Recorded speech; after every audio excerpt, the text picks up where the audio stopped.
In today's episode, Simon Gault shares another one of his amazing kitchen hacks. Charles George from Colonial Hottubs shares some tips on how to make over your backyard. The Smarter Mortgage Lady is back with some amazing tips for first home buyers. We head to Waiheke Island to find out how Ananda Tours takes you on the experience of a lifetime. And finally, we check out the amazing cuisine at Gerome Restaurant in Parnell.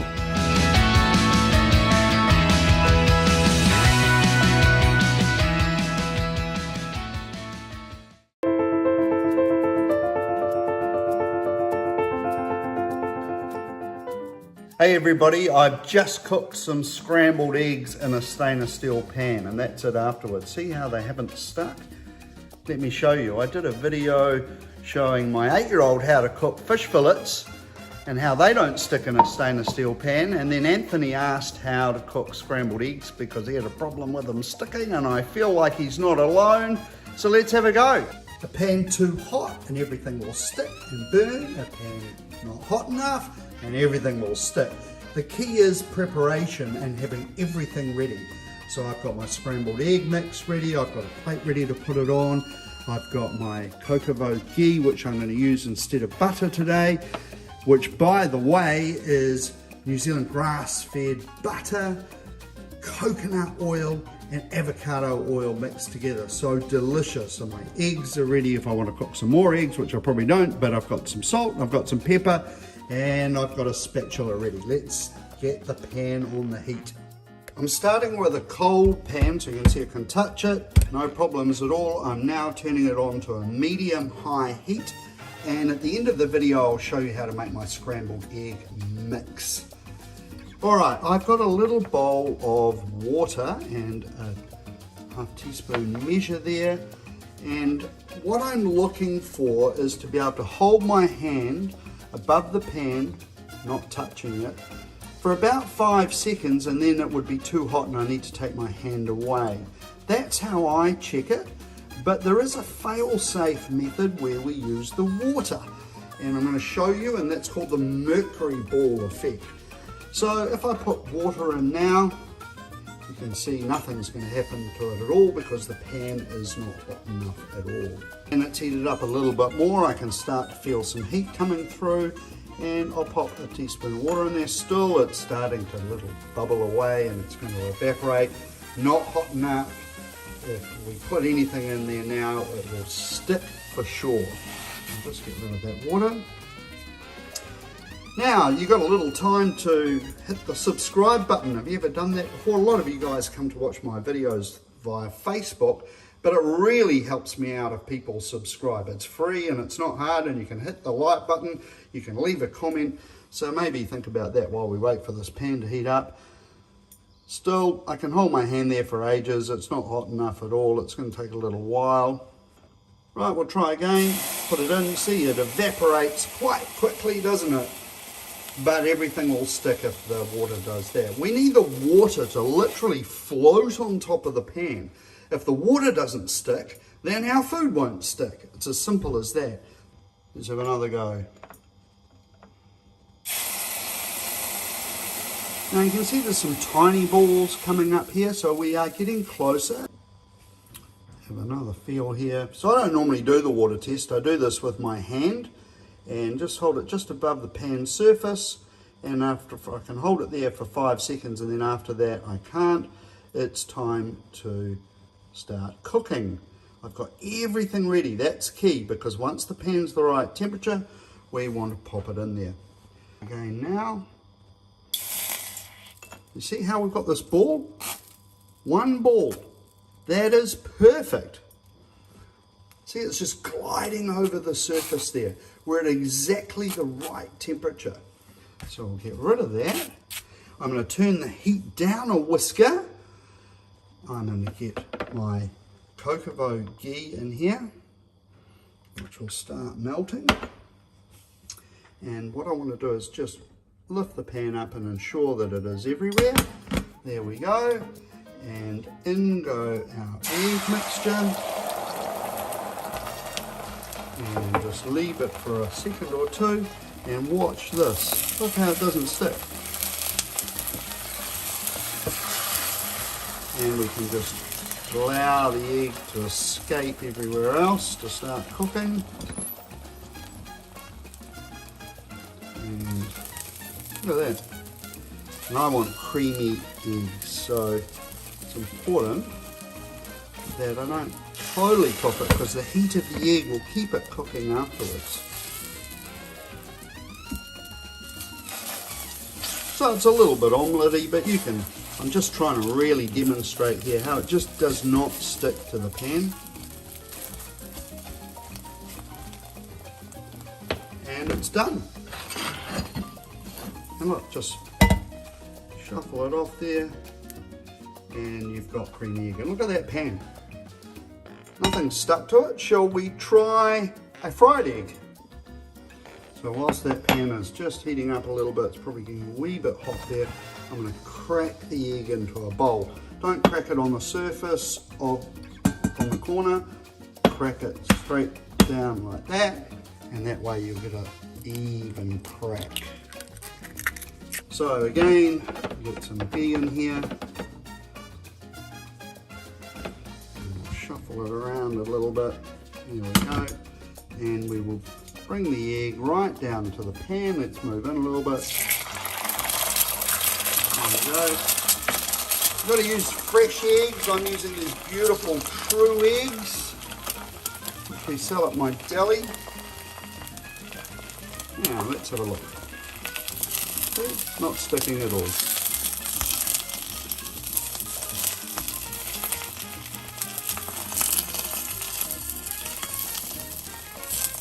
Now, if you wanted sunny side eggs, I would put a lid on right now, but I kind of like them over easy. Hope that helps, and I'd love you to subscribe to my channel. Take care, everybody.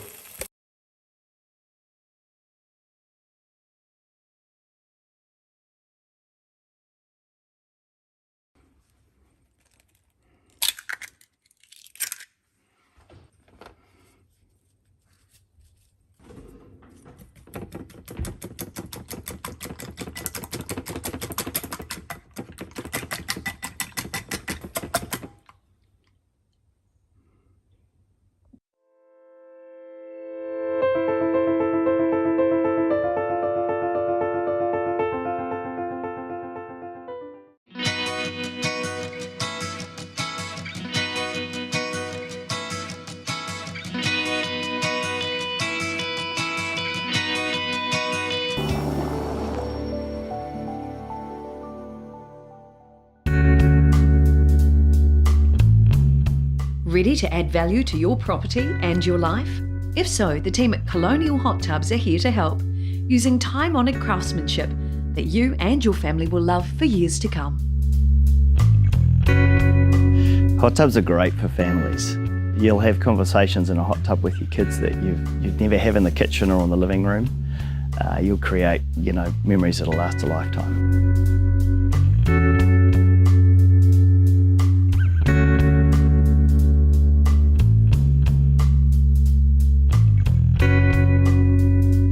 Yeah, hot tub is a great addition to the backyard for a number of reasons. The investment in your backyard, will add value to your house and your property, and make it way more usable.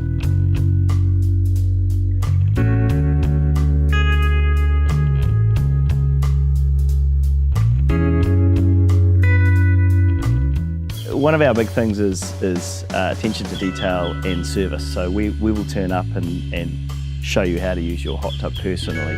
But it's also about having good partners that you work with to make a job run smoothly.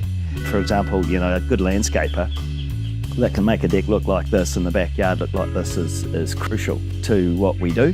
Because whilst you can just plonk a hot tub on a deck, there's nothing quite like having it sunken in the deck like this. And the right people to do that is really important.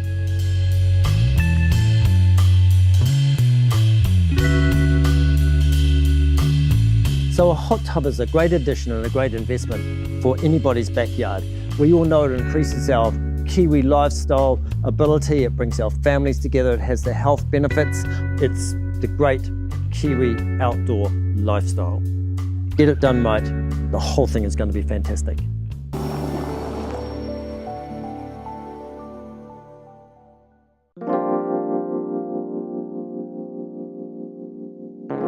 When it comes to getting onto the property ladder, it seems that the rules of the game keep changing almost every day, as do the lending rates. So here to demystify how to get your own first home, or at least get the lending for it, is the smarter mortgage lady, Rachael Thompson. Kia ora and welcome to the studio. Yeah, thank you. Lovely to have you here, as always.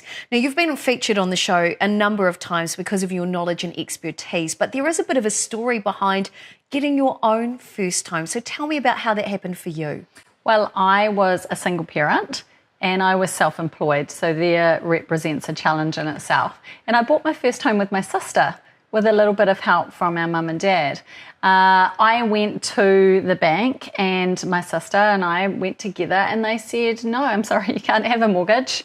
And we're like, hang on a minute. And anyway, we actually engaged a mortgage advisor, and what do you know, we went back to the same bank and we ended up getting a mortgage, which is one of the reasons why I'm now a mortgage advisor. Wow. So how important was just having someone to support you through that journey? Because I can imagine trying to get, especially being a solo mum, trying to get into that home, was it quite an emotional journey for you? Yeah, it was huge. Like having someone to hold our hand and go into bat for us and actually talk us through all the lingo in the market, you know, because there's a whole lot of information that actually becomes really overwhelming. I can imagine. So why is it so hard right now for people to get a mortgage? Because it seems we're reading about it in the media all the time. Why is it so hard? It's hard because there's been changes to the lending policies, and you know, some of that has been around what you spend, what your debt is, and actually your incomes and how that's all packaged up. So as a mortgage advisor, how do you package that up to help? Because my understanding is you get even when there's a lot of no's, you still manage to fight the good fight and get a lot of yeses. So is part of your job repackaging the picture or the scenario like you had to do in your own instance? Yeah, absolutely. So, you know, a person might go to the bank and they go, here it is, here's me. And it depends on the person that you're actually talking to, that like how they receive that information, how they put it together. And really it's a matter of what your income is, what your debt is, you know, what your deposit is, and how you actually spend. That's all part of the numbers to put together a mortgage application. Got it.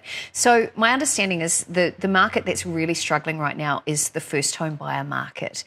And there's a real mix in that market. You've got the people who have less than 20% deposit, who are trying to get into the first home, the new home builds, is that correct? Yes. And then you've got the people who have more than 20% deposit. And then, of course, you've got people who have done or are doing like what you've done, which is relying on the bank of mum and dad. So I'd love for you to share a little bit of your wisdom or insight into each of those markets. So let's start off with the people who have less than 20% deposit.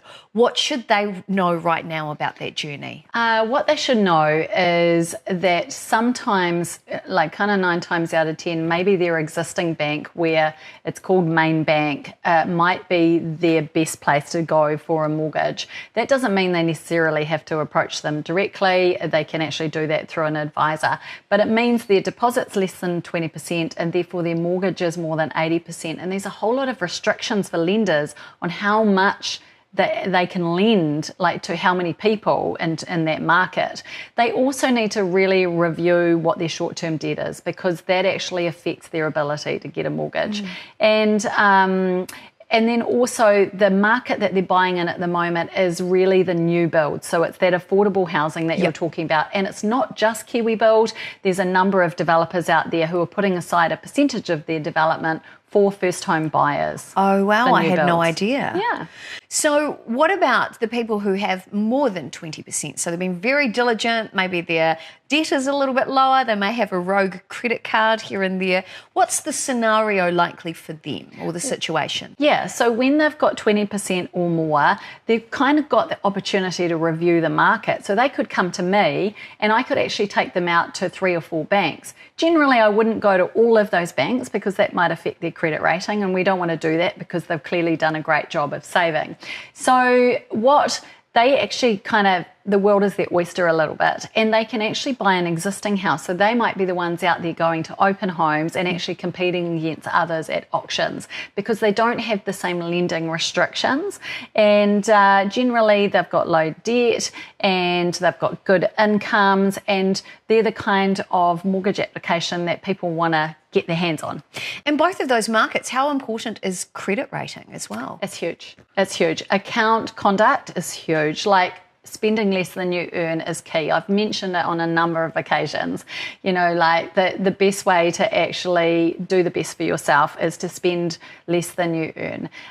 Know your budget, know your numbers. I talk about that a lot too. And, you know, people that are using KiwiSaver, there are people who have more 20% deposit or more by using their KiwiSaver or putting aside, you know, some extra savings as well. Got it. Brilliant wisdom right there. So the third part of your market in particular are those who are utilising the bank of mum and dad. So mum and dad maybe have some equity in an existing property already and they want to help their kids out. So my understanding is that becomes a business for mum and dad, right? So what are the legal implications around that, or what should people know if they're going to jump into that market? Yes, so mums and dads who are being the bank, you know, for their kids for some of their deposit. Some of them it can be 10 or 20,000 to 350,000, and the terms of that need to be fleshed out. But mum and dad need legal advice, but so do the children, because what if there's other siblings, you know, that mum and dad, if they passed away,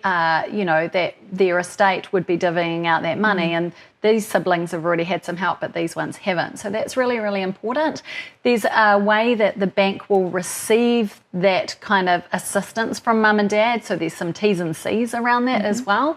And it's really important when there's a partnership as first home buyers where there's, you know, two people who come in with uneven equity. So they're actually needing, mum and dad want to help their daughter, but they want to make sure that their partners, you know, that if something unfortunately happened and they ended up separating and had to sell the house, the mums and dads want to make sure that their help for their children is kind of considered at the beginning. So it's really important to get some legal advice and to be surrounded by a network of professionals as part of that package, basically. I was going to say too, in your professional capacity as that mortgage advisor, how much of that process when you're working with family as well, are you jumping in there having to kind of be the ringmaster?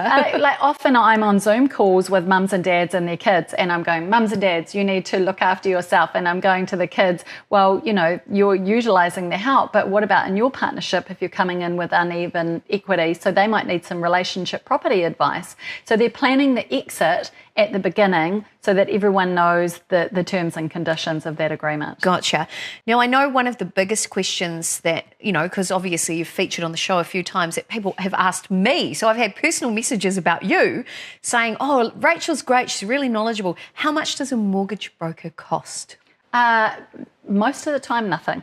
So what I say to people is that my advice is free to you. My intention is to save you time and money. So if they're paying me, generally I would only charge someone, you know, and arrange a fee if I thought we might not get it across the line. But most of the time the bank actually pays me, or the lender would pay me to help those people out. So they get all my advice and knowledge and hand-holding for no extra cost for them. And the best deal possible, right? Yeah, absolutely. So Rachel, finally, your biggest tip that you would give to somebody if they're about to enter the property market? Know your numbers. What's your deposit? You know, where's it coming from? And minimising that short-term debt so that you can go into an application to try and buy a property and get a mortgage the simplest, cleanest way possible. I love it. Such great wisdom. Thank you so much. And if you want to find out more, you can actually head to her Facebook page, which is Rachael Thompson, the Smarter Mortgage Lady, or known as Smarter Mortgages with Rachael Thompson, or you can head to her website, rachaelthompson.co.nz. Rachel, thank you so much. A pleasure as always. Thanks for having me.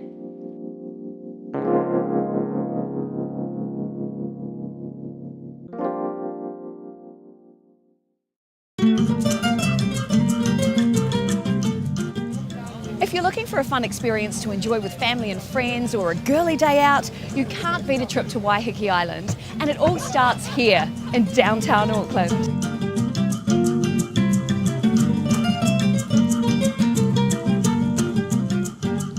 With its mix of amazing wineries and spectacular scenery, Waiheke Island is the perfect place to have fun, escape, and create memories that will last a lifetime.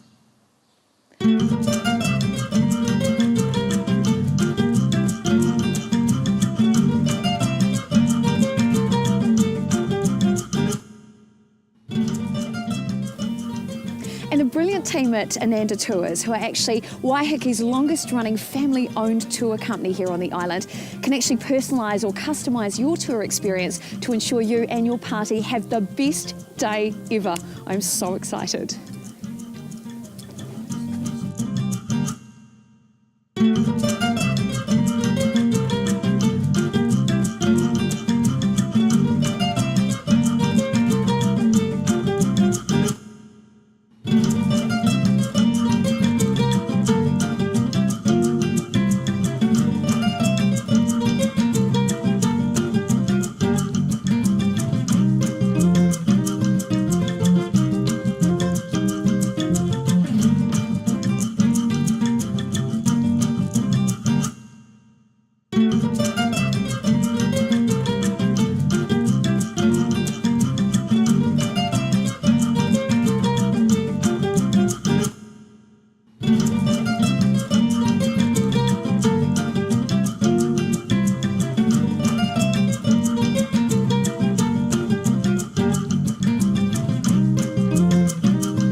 Wow, what a day! And what a great way to celebrate a special occasion. Great food, great people, and a great experience. That's what Ananda Tours offers. Check them out online and come and experience the best of Waiheke. See you next time.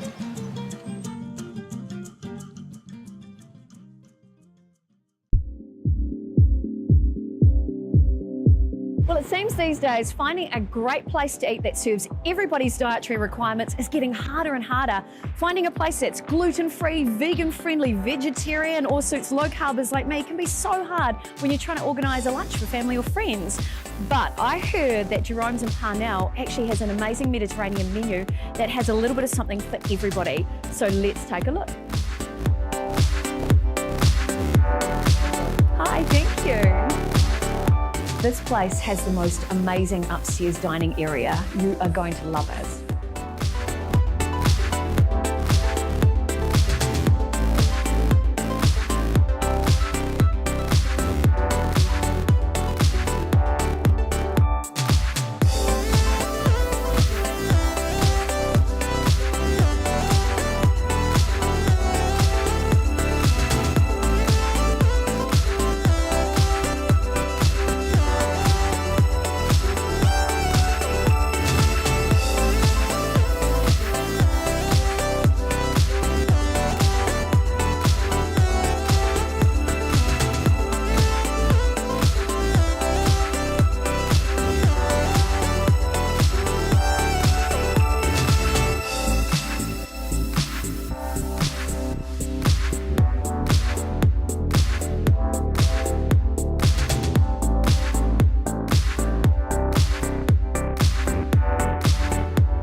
Have it. Gerome really does have a little bit of something for everybody, even if you're a fussy eater like me.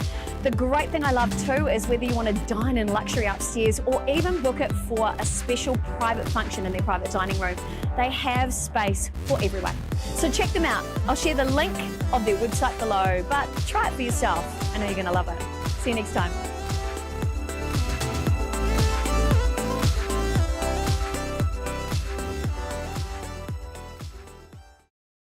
Struggling with pain or discomfort, joint pain, muscle fatigue, cramps or chafing? Then you need Quolium. Quolium is a range of organic and natural New Zealand indigenous plant-based muscle relief creams, cooling gels and anti-friction creams designed to soothe away aches, pains, or skin irritation.